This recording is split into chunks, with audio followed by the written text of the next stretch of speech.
할렐루야. 하나님의 부르심에는 실수가 없고요, 후회하심이 없습니다. 우리를 가장 좋은 길로, 또 완전한 길로 인도하시는 하나님의 은혜가 오늘도 여러분 모두에게 충만하기를 기원합니다.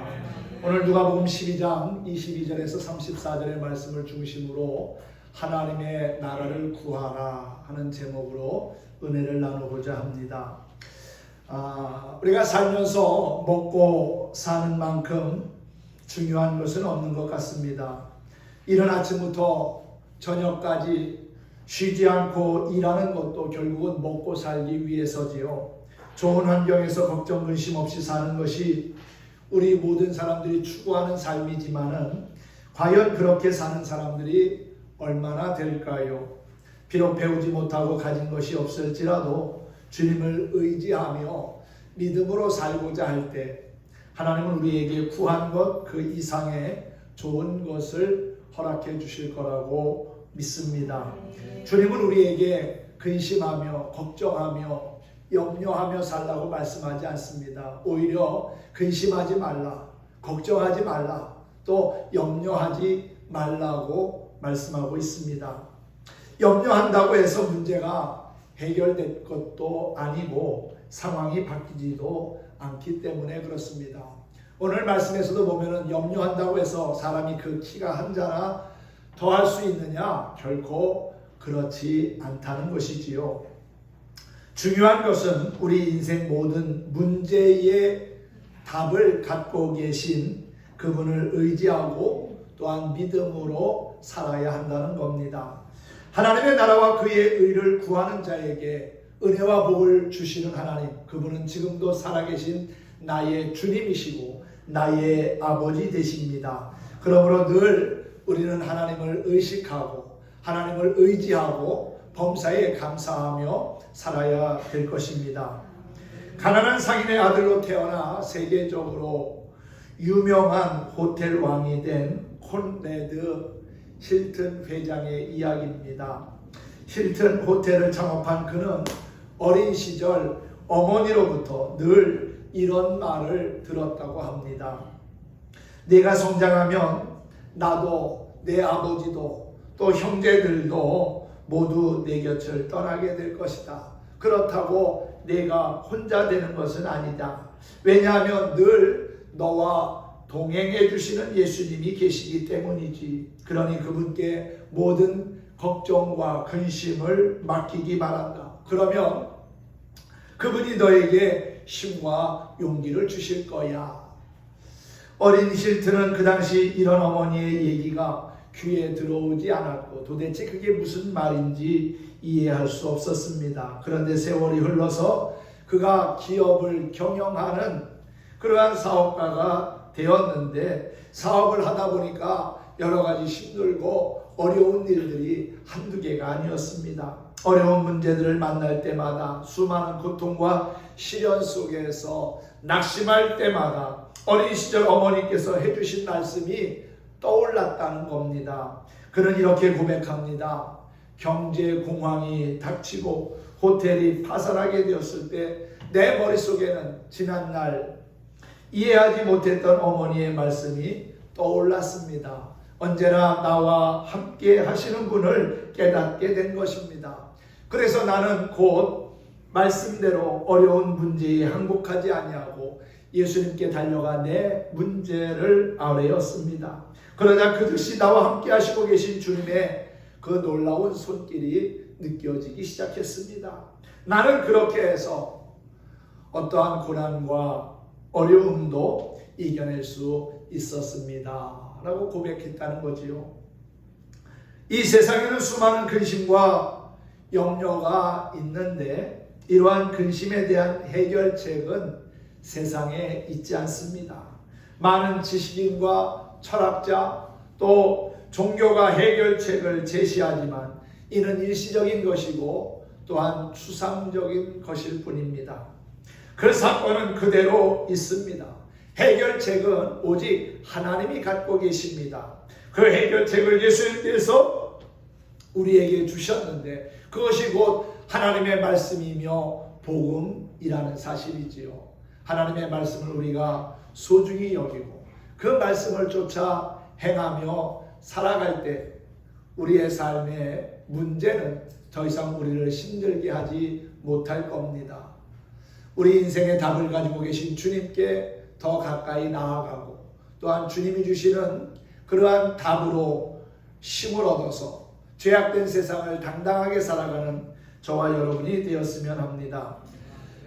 창조주 하나님은 언제나 당신의 지혜와 능력으로 우리를 돌보시며 우리의 필요한 모든 것들을 채워주십니다. 그러기에 예수님은 제자들에게 공급자 되시는 하나님을 의지하고 만복의 근원이 되시는 주님만을 바라보며 살라고 말씀하셨습니다. 우리의 일상에는 염려가 끊이지 않습니다. 먹고 사는 일은 물론이고 건강 또 예기치 않은 사건과 사고들, 불확실한 미래에 대해 우리는 늘 불안해하고 염려하며 살고 있지요. 예수님은 많은 재물이 결코 우리에게 참된 생명을 주지 못한다는 사실을 강조하시고 하나님께 대하여 부유한 자가 되라고 권면하고 있지요. 그런데 예수님을 따라 여러 지역을 순회하며 다녀야 했던 제자들, 안정적인 수입원이 없었기 때문에 항상 의식주에 대한 염려와 또한 불안에서 자유로울 수 없었을 겁니다. 이러한 제자들에게 예수님은 다른 피조물들을 돌보시는 하나님의 섭리를 말씀하셨지요. 하나님은 까마귀를 기르시고 들의 백합화를 돌보실 뿐만 아니라 아궁이에 던져질 들풀도 입히고 보살피십니다. 그러므로 먹고 사는 문제를 염려할 필요가 없다는 것이지요. 별 볼 일 없는 것들도 하나님이 돌보시고 또한 자라게 하시고 열매 맺게 하시는데 하물며 하나님의 형상을 닮은 사람을 하나님이 그냥 내버려 두시겠느냐? 결코 그렇지 않다는 거지요. 하나님이 비록 우리의 눈에 보이지 않고 그분의 음성이 우리의 귀에 들리지 않는다고 해서 하나님이 안 계신 것이 아니라 하나님은 과거에도 그리고 지금도 앞으로도 우리가 하나님 나라 가는 그날까지 영원토록 함께 하실 거라는 사실입니다. 지금까지 하나님은 지켜주셨고 지켜주고 계시고 앞으로도 도와주시고 인도해 주실 거라는 사실이지요. 우리가 그 하나님에 대한 믿음을 갖고 사느냐 그렇지 않느냐에 따라서 우리는 그것이 내 삶의 현실이 되고 그렇지 않음을 확인하게 될 것입니다. 사랑하는 성도 여러분, 그렇습니다.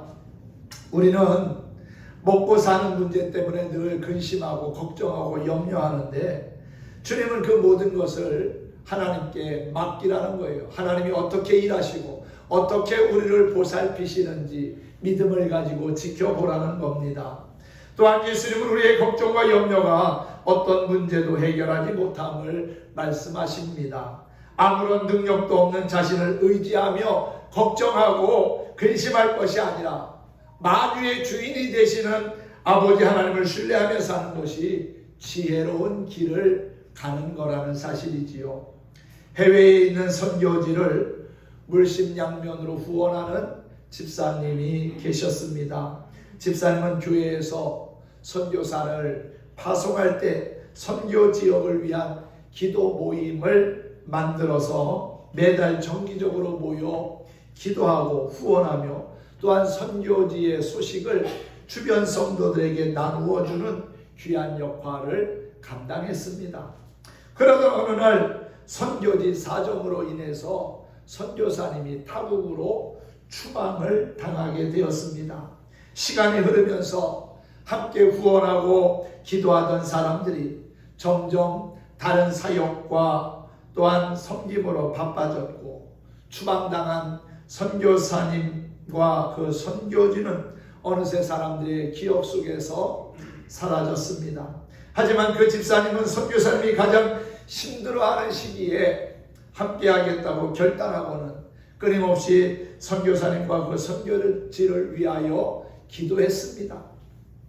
건강이 좋지 않아 호흡 곤란 증상으로 비행기를 타기 어려웠지만 추방당한 선교사님이 외롭고 힘든 시간을 보내고 있음을 직감하고 그 선교사님을 만나러 홀로 비전 트립을 떠나게 됩니다.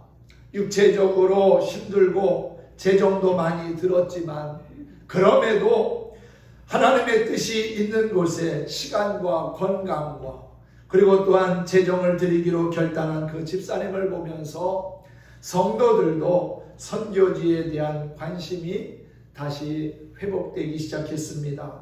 선교지를 위해서 함께 기도하는 모임이 다시금 결성이 되었고 그리고 정해진 시간에 모여서 뜨겁게 기도했습니다. 그러자 하나님께서 놀라운 역사를 이루셔서 다시금 선교의 길이 열리게 하시고 또한 영혼을 보살피시고 돌보는 일을 행할 수 있게 하셨다는 거예요. 성도는 계산하지 않고 자신의 소유를 하나님의 뜻대로 기꺼이 사용하는 사람입니다. 하나님을 신뢰하는 자에게 힘과 용기를 주시며 또한 문제의 답을 주시는 분이 바로 지금도 살아계신 우리 주님이라는 사실이지요. 예수님은 갈릴리에서 얻으신 명성을 뒤로하고 이제 십자가를 지기 위하여 예루살렘으로 나아가십니다. 예수님은 많은 사람들에게 존경을 받고 또한 환호를 입고 있었습니다. 예수님이 가는 곳마다 놀라운 기적의 역사가 일어났기 때문이지요. 주님이 하시는 말씀 지금까지 들어보지 못했던 말씀입니다. 하나님 나라에 대한 비전을 제시하는 말씀에 사람들의 마음이 뭉클해집니다. 또한 병든 사람들이 예수님을 만나서 고침을 받습니다. 악한 귀신들이 떠나갑니다. 그리고 작은 양식을 가지고도 많은 사람들이 행복하게 먹고 남는 일도 있었지요. 오병이어의 기적의 사건이 바로 그 사건 아닙니까?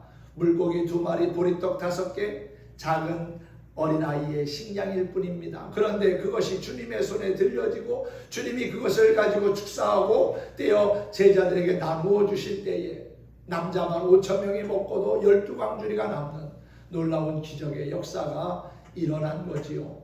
사람들은 그러한 모습을 보면서 우리가 믿고 따르는 그분이 우리의 왕이 된다면 먹고 사는 것은 걱정할 것이 없겠다고 생각을 했겠지요. 그리고 예수님을 임금 삼으려고 하는 이들까지 생겨났습니다. 예수님의 인기가 하늘을 찌를 듯합니다. 그런데 예수님은 이 땅의 사람들로부터 존경과 또한 권세와 명예를 얻기 위해서 오신 것이 결코 아니라 십자가를 지시고 피 흘려 죽으셔서 인류를 구원하기 위해서 오셨기에 그 하나님의 뜻을 이루려고 이제 예루살렘을 향하여 발걸음을 옮기게 된 것이지요. 오늘 이 12장에 나타나는 예수님의 가르침은 사람들에 대한 경고와 하나님 심판의 권세 그리고 탐심에 대한 경고와 하나님이 돌보시는 능력으로 소개되고 있습니다. 특히 바리새인들의 외식을 주의하라고 말씀하면서 유대인 가운데 깊이 자리하고 있는 사람에 대한 두려움 또한 재물로 인한 염려와 걱정 하나님 나라에 대한 무지를 바로 알도록 깨닫게 하고 계심을 보게 됩니다. 예수님은 매우 실제적인 예를 드시며 재물에 대한 염려의 허무함과 헛됨을 말씀하셨습니다. 이는 단지 탐심을 배척하고 실생활의 필요에 초연하라는 율법적 청빈에 대한 가르침이 아닙니다. 오히려 하나님의 돌보심과 그리고 하나님 나라의 부유함에 대한 믿음을 촉구하는 차원에서 다루고 있습니다. 당시 예수님을 따르는 유대인들과 제자들은 대부분 의식주 해결을 위해서 매일 수고하고 염려하던 가난한 사람들이었습니다. 그러나 그들은 재물에 대한 예수님의 가르침을 통해서 하나님의 성품과 하나님 나라를 바라보는 믿음의 차원에서 자신을 묻고 있는 염려에서 벗어날 답을 얻게 됩니다. 예수님은 목숨과 몸을 위해 먹을 것과 입을 것을 염려하지 말라고 말씀합니다. 목숨과 몸이 음식이나 의복보다 중요하기 때문입니다. 그리고 까마귀와 백합화를 예로 드시며 하나님이 사람의 목숨과 몸을 돌보신다고 말씀하고 있지요. 까마귀는 구약에 등장하는 부정한 짐승 가운데 하나고요. 또한 욥기와 시편에서는 먹을 것이 없어 부르짖는 까마귀 새끼의 모습이 나옵니다. 즉 까마귀는 오늘 말씀에도 보면 심지도 거두지도 않고 골방도 창고도 없으며 게다가 부정한 짐승이라는 거지요. 하나님이 그런데 그러한 부정한 짐승도 돌보시고 또한 살아갈 수 있게 하신다는 거예요. 백합화는 갈릴리 들판에 널리 퍼져 있는 흔히 볼 수 있는 야생화입니다. 꺾어서 곧장 아궁이 불쏘시개로 사용할 수 있는 그러한 풀입니다. 백합화 역시 실을 만들거나 옷감을 만들지 않지만 솔로몬이 입었던 옷보다도 더 훌륭하게 하나님의 영광을 드러낸다는 것이지요. 까마귀와 백합화는 아무런 수고도 하지 않은 자연 만물이지만 하나님이 기르시고 보살피십니다. 예수님은 까마귀와 백합화 비유를 들려주신 후에 너희들은 얼마나 귀하냐? 이것들보다 더 귀하지 않냐고. 그런데 하물며 하나님이 그냥 너희들을 내버려 두시겠냐고 말씀합니다. 이러한 표현으로 백성을 돌보시는 하나님의 특별한 은혜에 대하여 말씀하고 있지요. 또한 하나님은 사람에게 필요한 모든 것이 있어야 할 것을 아시고 그 사람의 필요를 채우시고 공급하신다고 말씀합니다. 예수님은 재물에 대한 태도를 가르치면서 탐심을 물리칠 것과 또한 염려하지 말 것을 강조하고 계시지요. 생명은 소유의 넉넉함에 달려있지 않으며 또한 하나님이 은혜로 돌보시기에 우리는 먹고 사는 문제 때문에 걱정하고 염려할 필요가 없다는 겁니다. 예수님은 이 땅의 문제로 염려하며 방황하는 것은 세상 사람들의 모습이고 또한 하나님 백성은 모든 믿음으로 하나님을 바라보는 자들이라고 가르쳐주고 계시지요. 사람은 누구나 의식주와 관련된 필요를 해결하기 위해서 염려하며 또한 수고하고 살아갑니다. 그러나 성도는 이 같은 염려를 온전히 하나님께 맡겨야 한다는 거예요. 하나님이 아무 대가나 보상을 바라지 않고 자연 만물을 돌보시는 것과 마찬가지로 그분의 백성을 친히 지키시고 돌보시며 또한 선한 길로 인도하시기 때문에 그렇습니다. 여러분, 우리 시온 찬양대가 조금 전에 불렀던 찬양 하나님의 부르심이라고 하는 그 가사를 보면은 하나님의 부르심에는 실수가 없다는 겁니다. 그리고 또한 하나님은 우리에게 좋은 것으로 풍성하게 채우시는 참 좋은 분이라고 그랬지요. 그렇습니다. 실수하지 않으시는 하나님, 또한 그릇 행하지 아니하시고 우리에게 좋은 길을 여시는 하나님, 그분을 우리는 예배하고 그분을 우리는 아버지라고 부르고 있고요. 또한 그분을 찬양하며 살아갑니다. 그 하나님께 내 삶의 모든 것을 맡기고 의지하며 나아가다 보면 그분이 우리의 삶에 필요한 것들을 채우시고 또한 가장 좋은 길로 가장 선한 것으로 인도해 주실 것입니다. 예수님이 주시는 재물에 대한 가르침의 결론은 재물을 올바르게 사용하는 것이지요. 예수님은 아무것도 염려하지 말고 하나님의 나라를 구하라고 말씀합니다. 그의 나라와 그의 의를 구하라는 거지요. 그러면 하나님께서 우리가 필요로 하는 것들을 공급하시고 채워주실 거라는 사실입니다. 하나님은 있어야 할 것을 미리 아시는 자비로우신 분이고요. 또한 영원한 그분의 나라를 백성에게 주시기를 기뻐하시는 분이기 때문입니다. 따라서 이 땅의 것에 대한 탐심과 염려에서 벗어난 하나님 백성은 하나님 나라를 구하며 자신의 소유를 하나님 뜻대로 사용해야 하겠지요. 예수님은 구체적인 실천 방법을 드시며 소유를 팔아서 구제하고 가난한 사람을 도우라고 말씀합니다. 구제가 곧 신앙의 본질을 깨닫고 하나님 나라를 위해 살고 있음을 확인해주는 하나의 실천 방법이 된다는 의미입니다. 이처럼 자신의 소유로 구제하는 것은 삶 속에서 하나님 나라를 위해 보물을 하늘에 쌓아두는 것과 같습니다.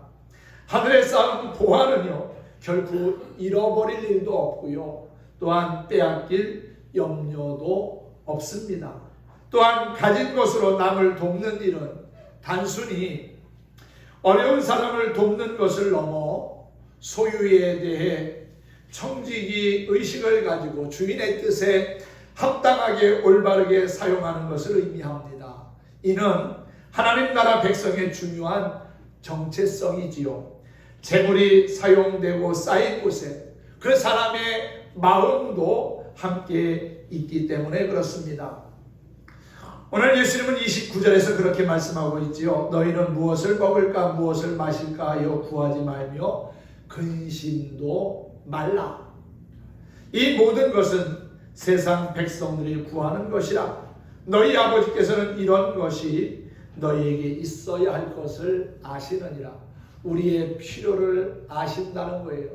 우리에게 무엇이 있어야 할지를 이미 주님은 알고 계시다는 겁니다. 그러기에 너희는 그의 나라를 구하라. 그리하면 이런 것들, 우리가 구하는 것들 그 이상의 것으로 채우신다고 말씀합니다. 32절에 보면 적은 무리여 무서워 말라. 너희 아버지께서 그 나라를 너희에게 주시기를 기뻐하시느니라. 하나님의 나라가 우리의 삶의 기쁨이 되고 행복이 됨을 알게 하시고 또 그 하나님 나라를 주시기를 하나님이 기뻐하신다는 거예요. 너희 소유를 팔아 구제하여 낡아지지 아니하는 배낭을 만들라. 곧 하늘에 둔 바 다함이 없는 보물이니 거기는 도둑도 가까이 하는 일이 없고 또한 좀도 먹는 일이 없음이라. 너희 보물이 있는 곳에 너희 마음도 있느니라.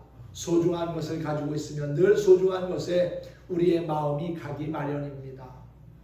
우리가 하나님 나라를 우리의 마음에 품고 살아갈 때 그 하나님 나라를 빼앗기지 않기 위해서 힘쓰고 지키려는 노력이 있게 되겠지요. 악한 마귀는 우리 안에 있는 그 하나님의 나라, 소중한 것들, 은혜와 복음을 빼앗기 위하여 끊임없이 공격해 옵니다.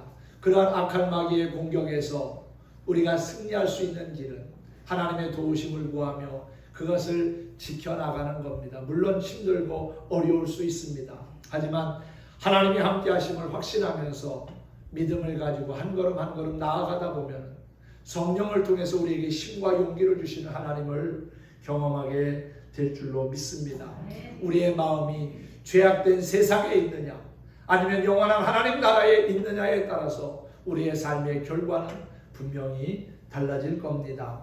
사랑하는 성도 여러분, 세상 썩어질 것에 우리의 몸과 마음과 시간을 빼앗기며 살지 말고 영원한 하나님 나라의 가치를 소중히 여기고 하나님 나라를 바라보며 그의 나라와 그의 의를 구하며 살아가는 진정한 그리스도인이 될 수 있기를 주님의 이름으로 부탁을 드립니다.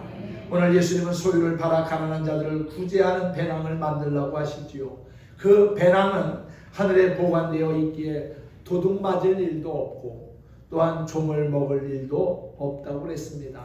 이는 먹고 사는 문제로 염려하지 말라는 소극적인 명령을 넘어서 재물로 선을 행하고 사랑을 베풀라고 하는 적극적인 명령입니다. 이것이 가능한 이유는 하나님이 우리의 아버지이시기 때문이지요. 그러므로 우리에게 생명을 주시고 또한 우리를 어느 존재보다 귀하게 여기신 하나님을 더욱 의지하면서 하나님의 나라를 구하는 진정한 일꾼과 제자가 되기를 소망합니다. 오늘도 우리가 함께 찬양하면서 말씀을 마치려고 합니다. 그동안 내가 주인 삼았던 것이 무엇인지 한번 돌아보시고요. 혹시나 내가 세상적인 것들을 주인 삼고 살아왔지는 않았는지, 그래서 우리가 주님 앞에 내려놓을 건 내려놓고 비울 건 비우면서 하나님의 도우심을 구하다 보면 비워진 우리의 마음에 하나님은 성령으로 또한 좋은 것으로 채워줄 것을 확신합니다. 사랑하는 성도 여러분, 내가 그동안 주인 삼았던 모든 것 주님 앞에 내려놓고 주님을 사랑한다고 고백할 수 있기를 바랍니다. 그 주님의 사랑은 거친 풍랑이 일 때도 나를 안전하게 보호하시며 깊은 바다처럼 나를 잔잔케 하는 능력이 되리라고 확신합니다. 내가 주인 삼은 모든 것 내려놓고 라고 하는 찬양 같이 불러보겠습니다.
내가 주인 삼았던 것들, 또 내가 사랑했던 것들 주님 앞에 내려놓고 주님께로 더 가까이 나아갈 수 있기를 바랍니다. 세상 가치관에 사로잡혀 근심하고 걱정하고 또한 염려하며 사는 것이 아니라 내 삶의 참 주인이신 그 주님만을 섬기고 예배하며 하늘의 소망을 노래하며 살아가는 신실한 그리스도인이 되었으면 합니다. 하나님의 나라와 그의 의를 구할 때 하나님께서 우리의 삶의 필요를 채우시고 또한 죄악된 세상에서도 하나님의 자녀로 당당하게 살아가도록 인도해 주실 겁니다. 그 하나님을 찬양하고 그 하나님을 신뢰하면서 우리에게 주어진 믿음의 길을 끝까지 잘 달려가는 저와 여러분 모두가 되기를 주님의 이름으로 축원합니다. 축복합니다.